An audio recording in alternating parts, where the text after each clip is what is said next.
Hey everyone, it's Tim Pohanka. We're doing one of our Fredericksburg Strong broadcasts, and today we're practicing a little social distancing. I'm at my home office, and Angela is at her home office. How are you doing, Angela? I'm well, thank you, Tim. How are you today? Good, good. We're here today to talk about with your group out there. Why don't you let everyone know a little bit about what you do? Thank you. My name is Angela Rivers, and I am the resource parent recruiter at UMFS. UMFS is a local foster and adoption agency here in Fredericksburg, Virginia. We focus on high-risk youth in Virginia and helping them find homes that are safe so that they can heal and grow. So when you say, high risk youths, tell me what that means. What are considered high risk? So the children that we serve are considered high risk because they have experienced some level of trauma, whatever that may be. It may be neglect, it may be abuse, it could be verbal abuse, physical abuse, it could be that they were kicked out on the streets, just if you think of trauma, any type of trauma that you could imagine is what our children have faced. So forgive me for not knowing this, but how much of a call is there for this in the Fredericksburg area? So right now in Virginia, there are over 5,000 children in foster care, with over almost close to 300 just in our local region. And right now, there is an extreme need. There's always a need for families to step up and become active foster parents or adoptive parents. But right now, because of the COVID-19 virus, we are seeing children entering the system much, much faster and at a greater amount than we ever have before. So these children that are entering the system, are they entering the system on a voluntary basis from their parents? Is it a state? How are they being brought into the system? So our children are brought into the system when there is some reason as to why they cannot live in their current home. That could be that their family cannot support them because they don't have the means to provide them food or shelter. The family might be physically abusive or verbally abusive, and Child Services finds out that these children are being neglected and they enter the foster care system. So with everyone being home more so than ever before, are you finding this is an increased time for frustration with families or concerns that happen? It is. It is a very big increase. Families are trapped in their home. All of us, we are going into this pandemic and we have never seen anything like this before. And so it's scary. And it's scary and it's challenging. And it's even more scary and challenging for families that are already unstable due to whatever circumstance that might be. And it poses a huge risk on the children when the families are having a greater risk and more troubles at home.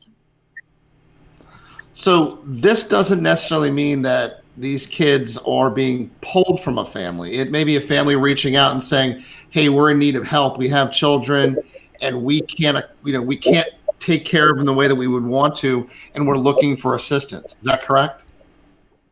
All the time, yeah, all the time. Kids aren't necessarily just pulled from a home. There's whatever circumstance it might be. It could be that they're pulled from the home, but it also could be that the families are just stepping up and saying, "Hey, we need some help. We have children and we can't care for them. We would love someone to step up and do it in the meantime until we can get back on our feet." So it really, when you think of when I think of foster care from past just knowledge, you always get the impression that it may be something where someone's been pulled from a home, but I think it takes a lot of it takes a lot of pride or lack of not that's what I think it takes a lot of courage is a better way to look at it as a family to realize that you may not be able to take good care of your children and put them in that system. So do you work with these parents who are courageous enough to reach out and say, look, I need help? We don't work directly with them so much so, but we do kind of follow along with their journey as they grow and they heal so that the children can be placed back into the home. We always hope that the children will go back to their biological family. Sometimes that happens, sometimes it doesn't. So, I mean, that's an important thing. So there are resources out there for families who are in need right now.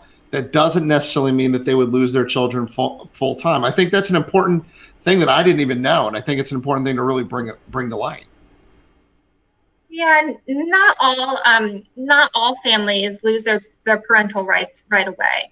It takes quite a bit of time. You know, the state gives them guidelines that they have to obtain. You know, if the family's reaching out and saying, hey, we are not able to care for our children right now, the state will tell them they have to try to do X, Y, and Z. And as long as they, you know, do X, Y, and Z, you know, the majority of the time the children are put back into their care. And that's what we hope. That's what we hope, is that we are the bridge between the family and the foster family so that we can help the children stay healthy and happy and help the family heal and grow as well. Well, that's an amazing part of your mission. It's something to be really proud of. So let's take it to the next step. How does someone become a foster parent? So when somebody wants to become a foster parent, it's very important to reach out to a locality, whatever that may be near them. I work for UMFS, so if they were to work with UMFS, they would call myself or message or text or email or whatever way they want to communicate. They would call me or our agency, and we would help them and guide them along the way, making sure that we were a great fit for them and they're a great fit for us as well. So what are some of the items that could preclude someone from being a foster parent? So to become a foster parent with UMFS, we ask that you be 21 and over, that you are able to pay your own bills. You do not have to be rich by any means, but we hope that people are doing this out of the goodness of their own heart and they're not just asking for an extra paycheck. So we ask that you be able to show us that you can pay your own bills before you become a foster parent.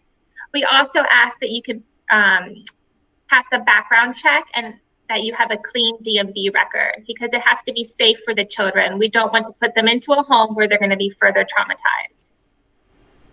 Which makes perfectly good sense. Talking about in that foster, if you're a foster parent, how do you work it with, you know, if you've got other children in your house, vacation, school, medical care? You know, how does that work for them? Because obviously my children were on my insurance, and if I'm a foster parent, do they go onto my insurance? What happens in those situations? So foster children come with their own insurance. They come with Medicaid. And so they will use that as their insurance. But when it comes to things like vacations, going out to dinner, experiences, we want the foster children to feel like they are a part of the family. And so they can go on trips. They can go with the family to do X, Y, and Z, or whatever the family wants to do. We hope that they will be an active part of the family for as long as their stay may be. Now, you provide more than just foster care services. You have other missions in the community, correct? Yes, we do. We provide foster care, and we do foster care for high-risk youth, for the traumatized, a lot of youth that have been traumatized. We also do adoption. We do residential care, and we have schooling for youth as well. We also do, on top of that, we do functional family therapy for children that are in the juvenile system. And we also have a program for youth that have aged out of the system so that they can go to college or get a job or have that support so that they don't feel like after they're no longer aged appropriate to be a foster child, that they still are guided and supported through their journey as they grow. That's another important thing you just mentioned, because I imagine it is difficult. I think back to my life and my children's life that, we're there. It wasn't a quick case that at 18 we were gone. They have me to rely on as a resource, and you're providing that same thing for children who are in this program. I think that's a great thing. How are you all funded? We are funded through the state. So, but you don't just rely on state. I mean, you do have private fundraisers you do. And we met because you did a great tree at our Christmas tree challenge, and I can tell you it was amazing. I know that you've also made a lot of friends with people who work with me who are real big supporters and real big fans of the work you do. So talk about some of those things that you need to do in the community so that you can get additional funding. So it's always important to give back, I say. I'm a big believer that you should always give back. And so it's really important. We are a nonprofit, and so we don't have the kind of funds that other agencies do. So it's always lovely to have extra help. I think everybody can always say that. And so we need certain things for our youth. We need things for our families. For our office, for our staff that works so hard. We have our staff doesn't just work like a 9 to 5. We have an on-call system, so we are constantly there throughout every part of this journey. So it's always nice to have extra support, needs for whatever we need to help care and help do what we do every day. So one thing that was brought to light for me, and it makes perfectly sense now that I think about it, was the need for luggage. How to get children from A to B without feeling like they're having to shove their entire life into a trash bag. It's true. The youth in foster care, I feel like in life, people often take things for granted. And the youth that are in foster care, the things that we take for granted, the little minimal things, they don't have those experiences. They don't have those things. And so when they go from point A to point B, all their stuff can fit into a trash bag, and that is what they're given to go from point A to point B. And so it's always nice to give them things like luggage so that they don't feel like they're an outsider. Often foster children do feel like they've been shuffled aside or pushed aside or are an outsider. They're angry, they're upset. So anything we can give them to make them feel like they're special. At UMFS, we are branded by being unwavering champions, not just our staff, but we want our children to be champions also. We want them to feel special. We want them to feel like a champion. So luggage is super important so that they can feel like that, and all other things that, trips to McDonald's, that we might think is so minuscule. It's so glorious for them to do all these experiences that we do every single day, and just think nothing about it, and they just don't have those experiences. Yeah, I can imagine it's just getting a pair of shoes, whether it's a jacket or some of these things, to your point, that we do take for granted, like a trip to McDonald's. Now, you will take these as donations. Is that correct? Yes, definitely. We will take all donations that are willing, and we will provide a tax form if somebody wants to write it off. We are happy to do that. Well, I know personally we all have luggage lying around. I mean, I can't think of anybody who doesn't have extra luggage lying around that they can't give to you all or donate. So I would highly encourage that. I do have a small gift for you all. I went into, we were going through a bunch of our drawers today, cleaning things out, yesterday to clean things out. I found a lot of gift cards that are left over from one of our last sales to Target. So I'm going to send you a few gift cards that we have so that you can use those and maybe go out and get some well-needed items that you have there. So hopefully that'll help. But I do want to talk about you for a second. What drives you? You know, you talked about the commitment that your staff is doing, being there on call, because it isn't a 9 to 5 job. I think you made that perfectly clear. So what drives you every day?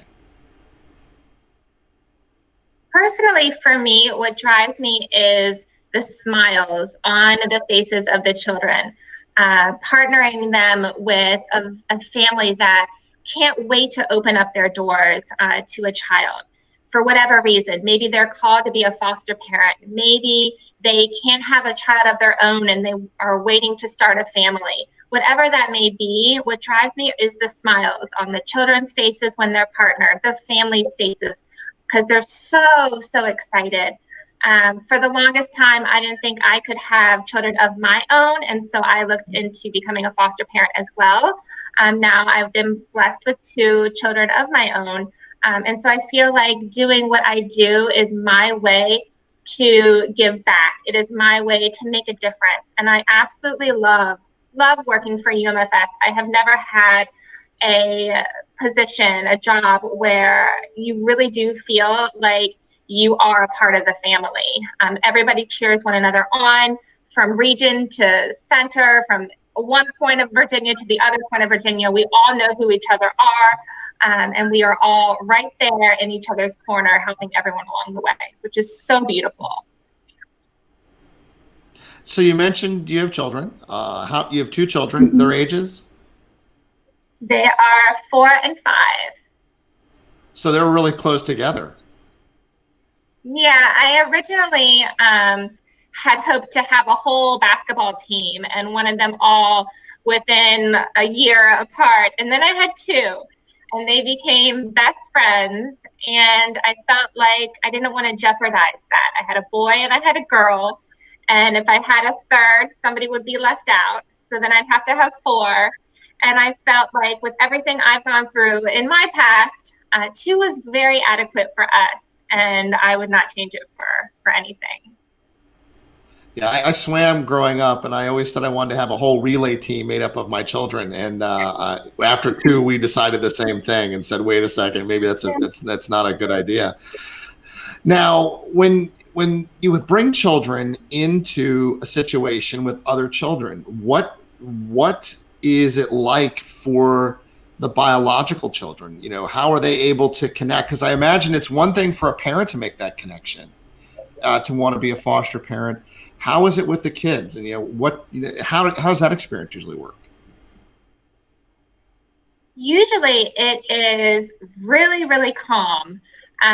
Most often, as families do, before they bring anything into the home, whether it's a child or an animal or a gift, anything, you talk about it. And we hope that our families, before they can actually be approved as a foster parent, they go through a lot of training so that they can have their, be set up for success. They can interact in different circumstances they might have and learn different things about the children that we serve, so that when they are approved, they can do the best that they can do. And so along that time, we always hope, and we have a lot of discussions about making sure you talk openly with your family. So when the child is placed into the home, that it is a smooth transition. Most of the kids are absolutely so excited. We've had kids come to what's called orientation, where I learn about the families and they learn about us. And if they bring their children, they can learn about us as well. And they're just so excited. I think as a child, it is so exciting to have a new member of the family. And that's what we really hope. We hope they are a member of the family. Well, I think that's really important, and I think it's great to hear that you bring them all together and they all participate and they're enjoying it. So, what are some of the funniest things you've heard these kids say? I mean, because kids do say the darndest things, and you mentioned how happy they are. What are some of those great moments that you've been able to share? Oh goodness, off the top of my head, I'm not quite sure. But they are excited. We do a support group, which is a lot of fun. And once a month, the families and the children and the biological children, all the children, can come and play, and the families can learn and train, and everybody has dinner together. I remember when I first took this job, it was in September, and we had a picnic. And I was briefed a little bit about the children that we serve, because obviously I was new, and how they all experienced some level of trauma. And when I came to the picnic and all the children were there, you could not even tell that these children had experienced any type of trauma. They were playing games, they were excited, they were laughing, joking, playing. You would have no idea that they had ever been a foster child. You would think they were just like anybody else. And that's what they want to be. They don't want to be deemed a foster child. They want to feel like everybody else.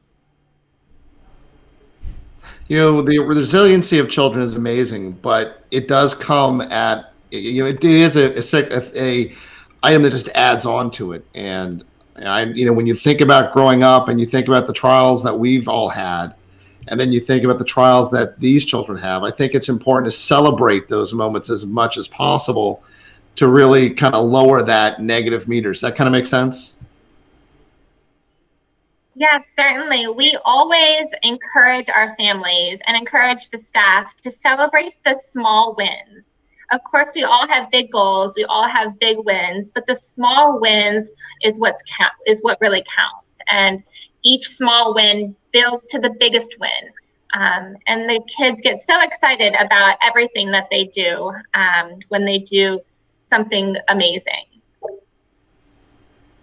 Well, I will tell you that I am incredibly proud of the work that you all do. Having you all as part of our Christmas Tree Challenge was amazing.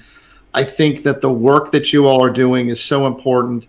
I would say that the fact that you all can stay as positive as you do, and you are definitely an incredibly positive person, is a testament to what you do. Because when you're in these situations, and it is difficult because of trauma and watching family interactions where one child is might be leaving a situation and going to another, it is difficult. And I my hat off to you, because I will tell you it's an amazing ability to be as positive as you are. Thank you, Tim. We are so grateful for you all. We wouldn't be where we are today without the support of you. And we are super, super thankful to be partnered with you and to help make the community what we view it as. You know, Fredericksburg, to me, I grew up in Northern Virginia, and Fredericksburg is such like a home. In general, the community supports one another. We all know who everyone is. And I really love that about the area. And I love how you all truly, truly give back to the community. It means a lot. Well, as a fellow Northern Virginia transplant, I actually grew up in Robinson High School, if that gives you an idea.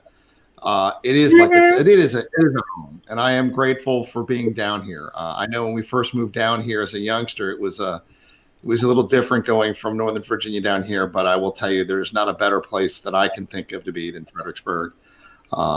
We are surrounded by great people doing great things in the community. We're just here to try to help you all, because we don't do the heavy lifting. You all are definitely doing it. I want everyone to realize that when you listen to what their stories are, it is about help. You can help them with things as small as they were talking about luggage.